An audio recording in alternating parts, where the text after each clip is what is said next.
ইন্না লিল্লাহি ওয়া ইন্না ইলাইহি রাজিউন। খুবই দুঃখজনক একটা ঘটনা। এই মানুষটাকে আপনারা একটু চিনেন কিনা দেখেন।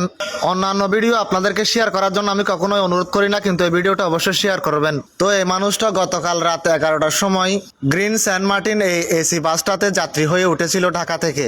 এই বাসের টিকিট নাকি সংগ্রহ করেছিল অনলাইনের মাধ্যমে। সকালে বাসটা যখন কক্সবাজার পৌঁছালো, সুপারভাইজার যখন যাত্রীদের তাদের গন্তব্যে পৌঁছানোর কথা জানাতে গেল, তখন সুপারভাইজার এই ব্যক্তির কোনো নড়াচড়া শ্বাস প্রশ্বাস না পেয়ে সাথে সাথে পুলিশকে জানালো। পুলিশ এসে বাস থেকে ওই ব্যক্তির মরদেহ নামিয়ে মরদেহ তল্লাশি করে কোনো মোবাইল ফোন পাওয়া যায় না, অল্প কিছু টাকা পাওয়া গেছে। ওই ব্যক্তির পাশে যে পলিথিনটা দেখা যাচ্ছে শুধু ওইটাই ছিল, কাপড় চোপড়ও ছিল না। আল্লাহ জানি না কোন মায়ের সন্তান। আপনারা একটু কষ্ট করে ভিডিওটা শেয়ার করে দ্রুত ছড়িয়ে দেন, যাতে তার আত্মীয় স্বজন ভিডিওটা দেখতে পাই। মানুষটার নিতর দেহটা বেওয়ারিশের মতো ফুটপাতে পড়ে আছে। কারণ বর্তমানে এই ভাইয়ের দায়িত্ব এখন প্রশাসন নিয়েছে। আল্লাহর কাছে দোয়া করি এমন মৃত্যু যেন কাউকে না দেয়।